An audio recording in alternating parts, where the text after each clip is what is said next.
akhi ya ukti, salam-salam hai saudaraku.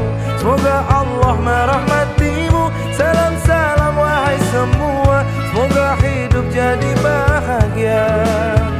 Dalam hidup tiada sempurna, kadang kilap, kadang terlupa. Janganlah putus asa, ampunan Allah selalu terbuka. Assalamualaikum ya akhi ya ukti, assalamualaikum ya akhi ya ukti. Assalamualaikum, Po. Waalaikumsalam, Neng. Mau pesen sate 30 tusuk. Buset, terus? Nasi kucingnya 3. Kalau aku angpau tapi yang banyak ya, udah mau lebaran soalnya. Apa? Angpau. Ntar dulu, sebentar dulu. Kenapa? Minta apa, mohon maaf? Angpau. Sobat BKN yang ada di rumah, adek ini minta angpau. Empo aja belum ada angpaunya, Neng. Udah mau minta angpau aja. Jangan pelit-pelit, atuh, Empo. Udah mau lebaran. Udah, Po, kalau misalnya Empo nggak mau kasih, aku bakal minta ke guru aku aja nih. Langsung panggil aja ya. Iya, tapi sapa dulu dong. Oh, Sobat halo BKN. teman-teman, sobat-sobat BKN semuanya. Si Saya di Neng. sini Asti, dan di sini ada Empo Syalimar. Bakal ngapain nih, Po? Minta angpau katanya mah. Ya udah langsung aja kita panggil ya. Iya. Yang mau ngasih angpau? Iya, yang mau ngasih angpau. Alhamdulillah. Demen-demen. Panggil dah. Pak Kiai Cepu. Namanya Cepu. Assalamualaikum. Waalaikumsalam. Silakan Kiai. Saya siapin dulu deh. Sahur, menjelang sahur. Ngopi. Saya biasanya sahurnya kan 15 menit sebelum adzan. Waduh. Tapi bisa khusus gitu hari ya? ini jam 3 nggak apa-apa. sahur. Oke. Kopi. Teh. Lucu lu ya. Iya dah.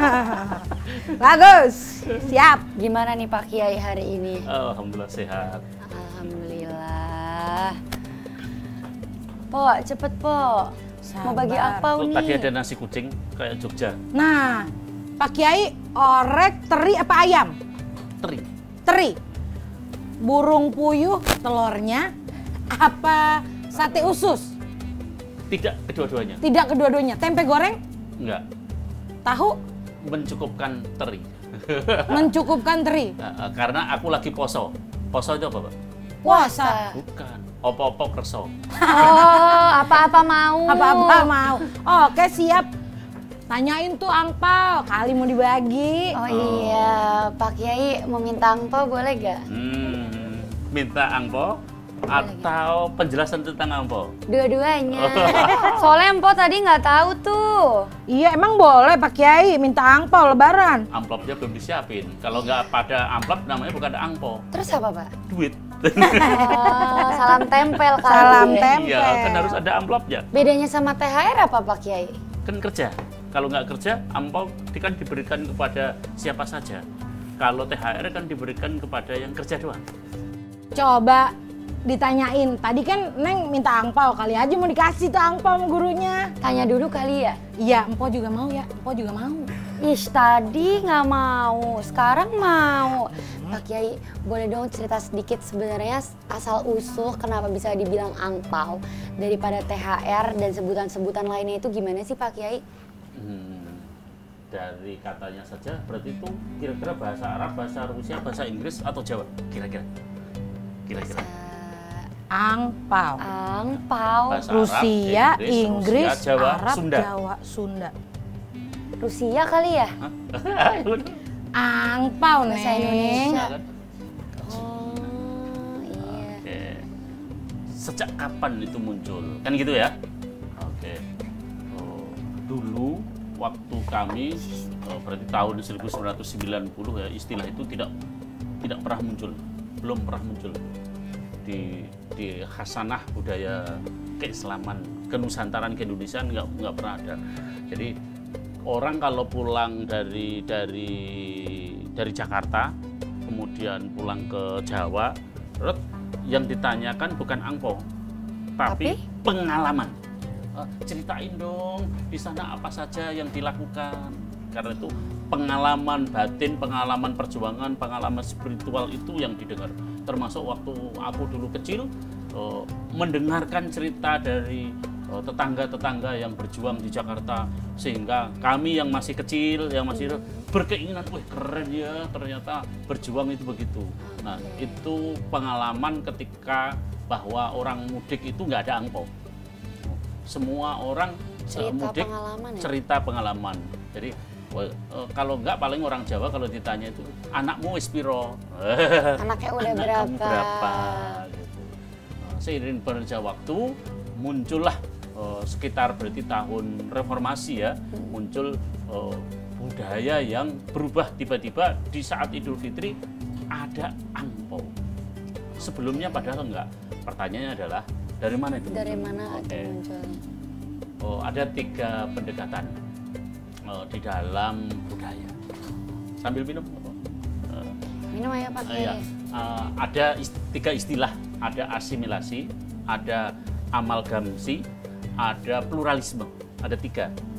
Kalau asimilasi, ideologi kebudayaan dari mayoritas mempengaruhi minoritas. Amalgamasi adalah ideologi kebudayaan dari minoritas, kalau tadi mayoritas, ini minor, mempengaruhi mayoritas. Bisa gitu ya Pak? Bisa.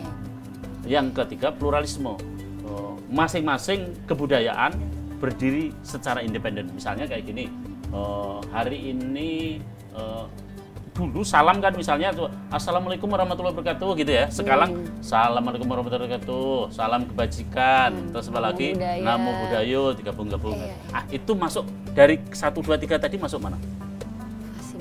Asimilasi atau akulturasi. Kalau awalnya kan mayoritas cuma assalamualaikum, berarti masuk kedua. Begitu pula yang angpo. Angpo wilayah minoritas, asimilasi yang dari minoritas mempengaruhi itu namanya amalgamasi. Boleh ya boleh. Nah, ada 3 teori pendekatannya kenapa kok bisa begitu. Ada 3 juga. 1 namanya etnisasi, terus kemudian indonesiasi, yang terakhir masifikasi. Masif tuh jadi gede nih Pak? Masif. Nah kalau etnos itu misalnya gini, orang Cina kemudian tinggal di Jawa, tinggal di Blora, tinggal di Bojonegoro, tinggal di Palembang. Nah, menyesuaikan. Cinanya ikut menyesuaikan. Nah, terus kemudian Cina yang terpengaruh. Di daerah tempat tinggalnya dia menyesuaikan. Asimilasi dalam bentuk pertama. Dalam bentuk yang kedua, asimilasi dalam bentuk yang kedua menggunakan namanya indonesiasi. Itu gimana tuh Pak Kiai? Dia sekolah di Indonesia, menggunakan bahasa Indonesia, belajar tentang Pancasila. Medianya pokoknya yang ada di Indonesia lah ya. Jadi sudah tidak lagi kelihatan Cinanya, tapi keindonesiaannya. Nah, maka yang terakhir itu masifikasi. Masifikasi itu produk gimana? Misalnya gini, ini apa namanya? Piring ini dibikin tangan atau tidak? Tangan. Kalau dibikin tangan, jumlahnya berapa? 1. Supaya gimana dalam waktu 5 menit, dalam waktu 1 hari menghasilkan 2 juta. Caranya gimana? Pakai mesin. Masifikasi kan? Dimasifkan. Karena itu budaya itu adalah budaya industri di kota. Nah, begitu pula budaya angpo itu adalah budaya yang masifikasi pada kategori yang kedua tadi. Dia hadir secara masif karena pengaruh orang-orang kota yang datang dari kota. Biasa kan orang kota itu kan angpo. Kalau di kami orang-orang kampung dulu tidak pernah ada. Nah, kami kerja melihat, menyaksikan, berinteraksi, kan ada Cina, ada orang macam-macam berinteraksi. Nah, interaksi itu kan saling mempengaruhi. Nah, pengaruh ini kemudian membawa pengaruh di dalam budaya. Boleh ya, boleh namanya pengaruh kan. Jadi kayak gitu tuh lumrah aja ya Pak? Ya, saling mempengaruhi. Jadi yang dari kota biasanya datang terus bagi-bagi deh tuh. Nah, terus yang di desa ketularan. Jadi ada gitu makin, ya bagi-bagi. Makin banyak jadi kebudayaannya. Tapi nih Kiai, kayak gitu jadi mempererat hubungan sosial juga kan, jadi silaturahmi juga maksudnya nambahin seru-seruannya hari raya nggak sih? Oke, untuk menjawab seperti ini maka saya akan menggunakan kaidah fikih dulu. Itu jawabannya sebetulnya bisa baik, bisa tidak baik, ada dua sisi. Karena itu saya menggunakan al-wasailu laha ahkamil maqasid. Sarana hukumnya sama dengan tujuan. Jadi kalau sarana ingin tercapai maka kalau tujuannya ingin tercapai maka harus ada sarana ya. Iya. Misalnya gini, mencerdaskan bangsa harus ada sekolah. Kalau itu nggak ada maka tujuan tidak tercapai. Nah saat itu Inggris untuk menguasai Cina maka Inggris tidak perlu nyerbu, tapi sarana yang dikuasai. Salah satu sarana itu namanya mental. Maka kalau mentalnya dihancurkan, maka orang itu kalah. Maka saat itu dibom dengan candu. Maka Inggris menjual candu yang harga murah, maka orang-orang di Cina kecanduan, maka udah nggak mau perang lagi. Maka ketika sudah nggak mau perang lagi, ya sudah, nggak semuanya pada candu. Dilemahkan maka, ya Tati. Dilemahkan. Nah begitu pula angpo ini bisa berdimensi baik, bisa berdimensi tidak baik. Tidak baiknya di mana? Baiknya di mana? Tidak baik kalau sejak dari awal tidak disiapkan. Tidak disiapkan. Misalnya gini, tiba-tiba kaget ya, budaya yang kaget. Yang biasanya orang itu tidak budayanya itu ya memang silaturahim, makan kupat, anak-anak kecil dilus-lus gitu, terus didoakan, minum. Tiba-tiba budaya Jakarta datang, orang Jakarta ngelihat setiap ini pakai angpo, itu ternyata yang ini berpengaruh negatif. Kenapa? Karena tidak disiapkan. Negatifnya kenapa? Akhirnya ini saya misalnya kayak gini, tahu puncak nggak? Tahu Pak. Di sekitar puncak kan ada masyarakat ya. Masyarakatnya itu kaya atau miskin? Setahu kamu? Menengah ke bawah. Nah orang-orang yang bawah ngelihat orang-orang yang di villa, oh bagus ya, dia ingin memiliki mobil. Dia ingin memiliki harta kaya, boleh nggak memiliki ingin? Boleh, nggak ada yang salah. Nah, cuman bypass, timbul rasa bypass. Karena lebih kedepankan materi, maka di bypass itu gini. Ya udah deh, kalau begitu aku. Nah begitu pula efek dari angpo tadi, yang negatif ya, yang belum positif, karena dari awal itu sifatnya kebatinan, tiba-tiba dijejel dengan materi. Maka orang-orang kalau nggak ada angpo jadi nggak mau. Begitu pula hari ini orang yang gagal, apakah orang yang mudik itu pasti sukses semua? Enggak. Ada yang gagal juga ya. Ada. Nah yang gagal ini nggak berani pulang. Ya takut malu ya. Soalnya Kalau nggak bisa ditanya, bagiin. kalau dia persen dong. Persen dong. Begitu garis persen, pelit. Aduh. Nggak berani bener-bener. Kenapa? Karena nggak bisa berbagi. Jadi parameter sukses atau enggaknya jadi bagi Jadi angpau itu mau bagi lagi ya. Kalau aku pulang, padahal ongkosnya untuk pergi pulang, tapi kalau aku nggak ngasih angpau, aduh nanti dikira pelit aku, aduh. Akhirnya nggak siap. Kita minum dulu. Siap. Dulu. Itu yang saya sebut mentalnya belum dibangun. Karena itu saya setuju. Yang lagu Indonesia Raya gimana? Bangunlah Jiwanya, jiwanya, bangunlah badannya. Nah, jiwanya harusnya dibangun dulu, disiapkan dulu. Saya ada anekdot. Tahu Semarang nggak? Tahu. Oke. Ini kisah nyata yang terjadi di Semarang. Ada lomba kicauan burung. Pesertanya ada 100. Pemenangnya cuma 1. Ya namanya pemenang kan 1, masa 2. Iya. Pemenangnya cuma 1. Terus kemudian nama pemenangnya namanya Pak Hasan. Karena itu dongeng ini saya beri judul Pak Hasan dan Burungnya. Pak Hasan dan burungnya. Nah, saya ingin menceritakan Gitu yang deh. tadi hubungan angpau dan mental tadi. Okay. Pak Hasan dan burungnya gini. Suatu hari Pak Hasan menang, kemudian disuruh ke podium gitu ya, memperoleh hadiah duit dan memperoleh hadiah duit. Duitnya ditulis 10 juta, seneng dong. Seneng, seumur-umur hidup tidak pernah memperoleh amplop. Nggak pernah, apalagi hari itu memegang, melihat, memiliki. Dia seneng, akhirnya air matanya menangis. Terus kemudian dijawil dari belakang. Dek, ada apa? Dikira begal. Ada apa? Santai-santai Bapak. Ada apa? Bapak, bisa nggak Bapak menjadi narasumber di depan, di hotel depan? Oh iya, tentang apa? Bagaimana memelihara burung sehingga kicaunya bagus. Oke, siap.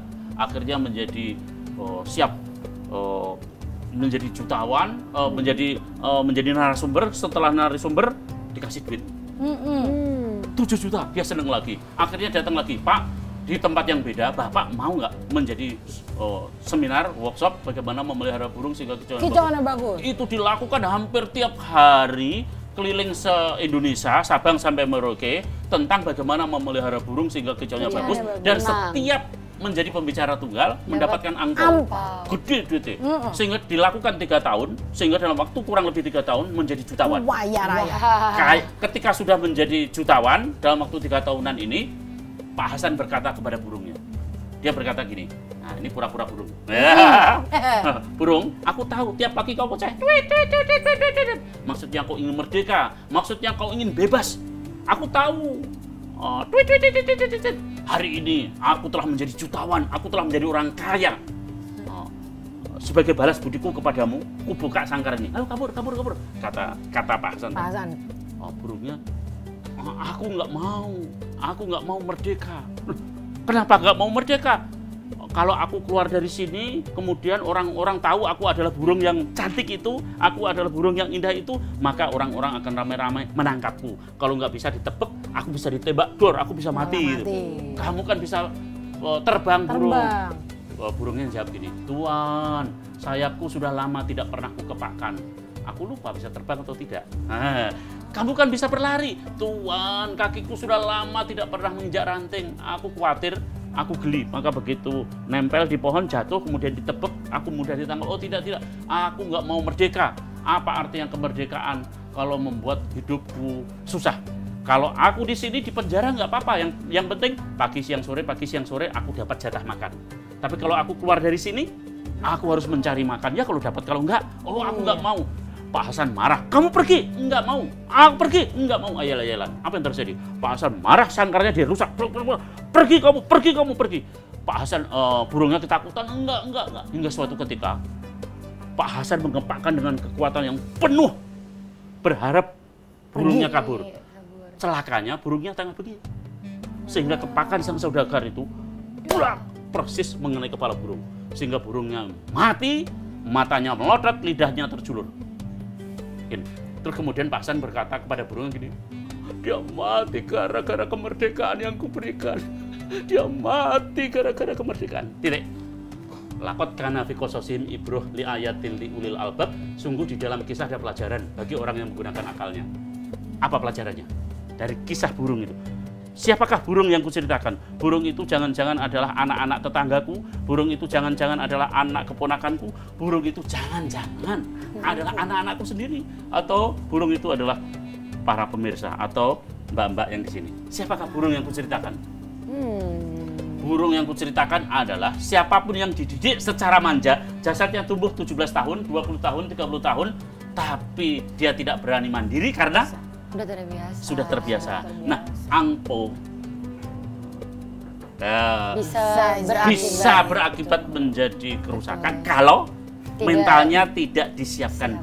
Maka menyiapkan mental atas perubahan-perubahan yang terjadi itu lebih penting. Sebagaimana lagu Indonesia Raya, bangunlah jiwanya, bangunlah badannya. Maka membangun jiwanya supaya ketika terjadi perubahan-perubahan tidak kaget, sudah siap. Maka dulu kami misalnya kayak gini berani pulang, sekarang nggak berani pulang dong, karena apa? Tidak setiap orang mampu untuk pulang kampung membawa angpau. Nah, disinilah harus masyarakat yang ini tidak menghukum, pelit. Harus dibiasakan juga masyarakatnya. Begitu. Betul. Tar dulu. Kenapa, Bo? Tadi nasinya juga 3 kan ya? Iya. Saya minum. Iya, silahkan. Satenya juga 3. Iya, ini udah 10. Iya, ntar malah nggak. Ini nih, saya bungkusin dulu. Aku buru-buru dulu ya. Iya, ini saya juga nih mesti bungkusin si Neng. Soalnya mau pulang, mau sahur di rumah. Ya kan? Buruan kok. Iya. Aku cepet dulu ya. Iya, Ini saya ambil satu. Boleh, aman. Spasiba balsoya. Saya tahu itu terima kasih. Thank you very much. Very much. Assalamualaikum warahmatullahi wabarakatuh. Waalaikumsalam. Waalaikumsalam. Pasti ini ya udah semuanya di dalam. Pok, makasih ya. Iya. Hati-hati jalan pulang ya. Sobat BKN, selamat sahur ya. Saya sama Neng Asti juga mau sahur ya. Wassalamualaikum warahmatullahi wabarakatuh. Dadah, Pok. Bye, makasih ya. Neng Asti. Dah.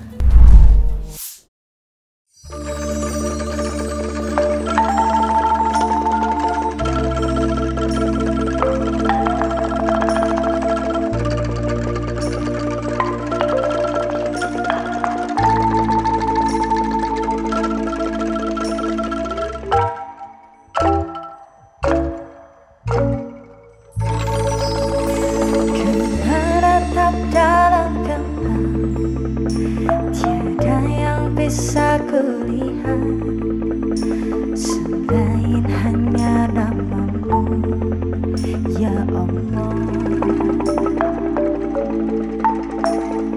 Esok katakan nanti, ampuni semua salahku, lindungi aku dari segala fitnah.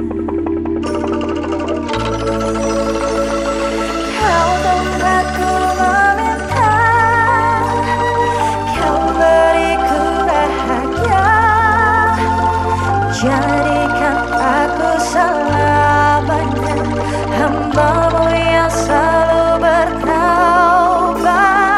Ampuniku ya Allah, yang sering melupakanmu saat Kau limpahkan karunia-Mu.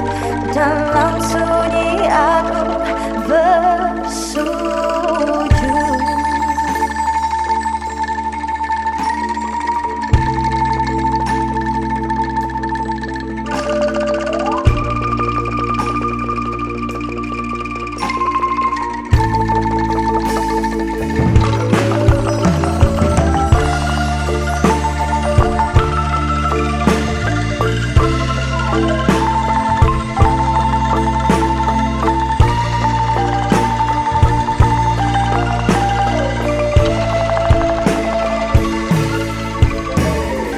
Esok ataukah nanti, ampuni semua salahku, lindungi aku dari segala